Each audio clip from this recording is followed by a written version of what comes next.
మంచి ఆహారంతో పాటు కావాలి స్వచ్ఛమైన నీరు, అదే సనాతన్ జల్. వివరాలకు 8919763872. విద్యార్థులు మహాధర్నాకు దిగారు. ఎందుకంటే ఫీజులు మరి కట్టలేని పరిస్థితి. ఈ రోజు ధర్నా చౌక్ పెద్ద ఎత్తున ధర్నా చేస్తున్నారు. ఎమ్మెల్సీ దాసో శ్రవణ్ ఉన్నారు. సార్ నిజంగా చెప్పండి, ఎందుకంటే మరి కాంగ్రెస్ ప్రభుత్వం అంటున్నారు విద్యార్థులకు అండగా ఉంటుంది, బడుగు బలహీన వర్గాల బాగుపడాలంటే కాంగ్రెస్ పాలన అంటారు. మరి విద్యార్థులు కూడా ఈరోజు పెద్ద ఎత్తున ధర్నా చేస్తున్నారు. దీనికి సంఘీభావం ఏ విధంగా చెప్తున్నారు? ఒక ఫ్యూడల్ మనస్తత్వంతో ఉన్న ప్రభుత్వం. రేవంత్ రెడ్డి గారు ఆయన ఫ్యూడలిజము, ఆయన ఏకస్వామ్యవాదం ఏందో, ఆయన అగ్రవర్ణ మనస్తత్వం ఏందో స్పష్టంగా తెలుసు. ఈ బీసీ బిడ్డలు ఇంతమంది ఇక్కడికి వచ్చి వాళ్ళు ధర్నా చేస్తుంటే ఆయనకు సోయి ఉంటుందని చెప్పి నేను అనుకోవట్లేను.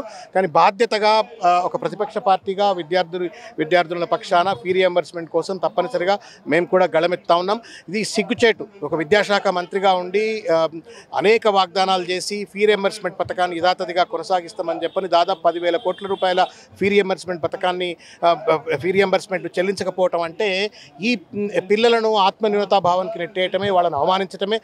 అనేక మంది వాళ్ళ కాలేజీలకు పోవట్లేరు, అనేక మంది వాళ్ళ ఆత్మహత్యలు చేసుకునేటువంటి ఒక పరిస్థితి ఏర్పడతా ఉంది. కాబట్టి రేవంత్ రెడ్డి బడ్జెట్లో కేటాయింపుల్లో ఘాటా ఉంది, తర్వాత కేటాయించిన బడ్జెట్లో ఖర్చు చేయడంలో ఘాటా ఉంది. మొత్తానికి ఆయన 5 లక్షల రూపాయల విద్యా భరోసా కార్డు ప్రతి కాలేజ్ పోయే విద్యార్థికి ఇస్తాడు, అది ఇవ్వలేదు. ప్రతి ఆడపిల్లకు స్కూటీ ఇస్తాడు, అది ఇవ్వలేదు. మోసపూరితంగా విద్యా విధానాన్ని సర్వనాశనం చేసి మరీ ముఖ్యంగా ఫీ రియంబర్స్మెంట్ చెల్లించకపోవడం అంటే బీసీలు చదువుకోవద్దు అని కుట్ర చేస్తా ఉండే రేవంత్ రెడ్డి. మేము పెద్ద ఎత్తున అభివృద్ధి చేసాం. 18 నెలలుగా కూడా ఈరోజు పాదయాత్ర చేపట్టడం జరిగింది మీనాక్షి నటరాజన్ ఆధ్వర్యంలో.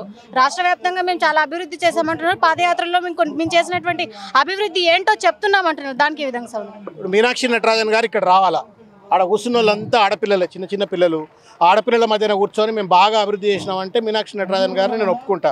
యాడ్నో మొత్తం సెక్యూరిటీని పెట్టుకొని కాన్వాయిలలో తిరుక్కుంటా మీనాక్షి నటరాజన్ గారైనా, కాంగ్రెస్ పార్టీ ముఖ్యమంత్రి అయినా, లేకపోతే పీసీసీ అధ్యక్షుడైనా మేము బాగా చేసినాం అని వాళ్ళ డప్పు వాళ్ళే కొట్టుకుంటే వాళ్ళు ఎందుకు ఇక్కడ కూర్చున్నారు? వాళ్ళు ఏమైనా చిన్నపిల్లలు? పాపం చిన్న చూడరా పిల్లలు, చూడ్రి చిన్న పిల్లలు ధర్నాకు వచ్చిండ్రు. ఎందుకు వచ్చిండ్రు ధర్నాకు? వాళ్ళు ఎండల మాడుకుంటా తిండి తినకుండా ధర్నాకు వచ్చిండ్రంటే వాళ్ళ బాధ ఉంది.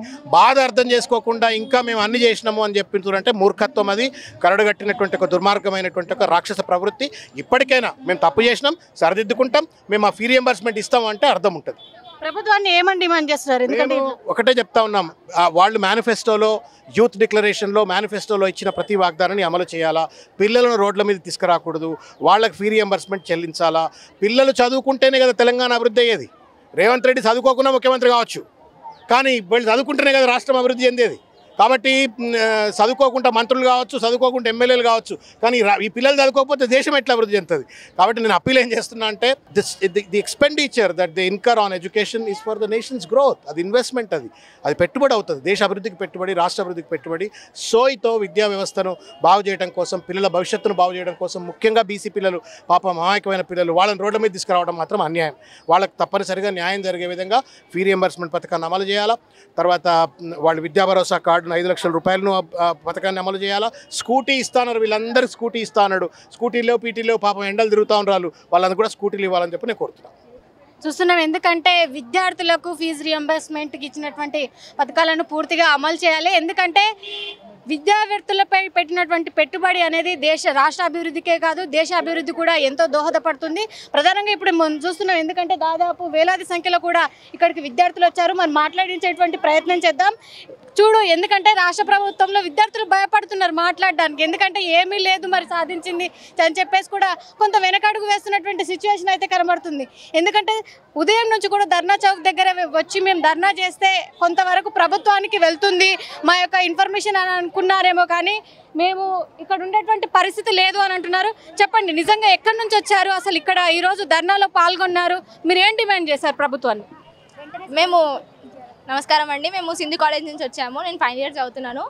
ఇక్కడ మాకు స్కాలర్షిప్స్ చాలా సంవత్సరాల నుంచి రావట్లేవు, దానికోసం వచ్చామన్నమాట. అసలు ఏంటిది, మాకు స్కాలర్షిప్స్ ఇవ్వడం వాళ్ళ బాధ్యత. అట్లాంటిది మేము ధర్నా చేయడం ఏంది, మళ్ళీ మేమే అడగడం ఏంటి? వాళ్ళ బాధ్యత, వాళ్ళు ఏం చేస్తున్నారు అడుగుతున్నాను నేను.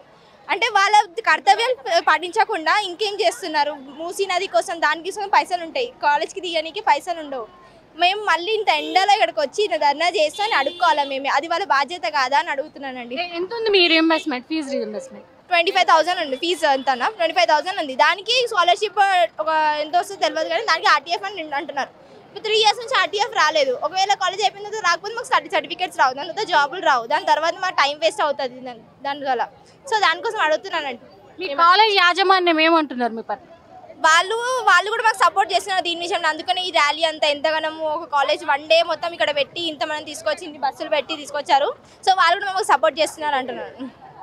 ఇది మొత్తంగా చూస్తే మాత్రం విద్యార్థులకు సంబంధించినటువంటి ఏ అంశాన్నైనా కూడా ప్రభుత్వం ఎట్టి పరిస్థితుల్లో కూడా నెగ్లెక్ట్ చేయకూడదు. ఎందుకంటే విద్యార్థులను నెగ్లెక్ట్ చేసేటట్లయితే రాష్ట్ర భవిష్యత్తు పూర్తిగా దివాలా తీసేటువంటి పరిస్థితి ఉంది. ఇక వీడియో జర్నలిస్ట్ రంజిత్తో రాణి, ధర్నా చౌక్, 24/7 కొలుగురి.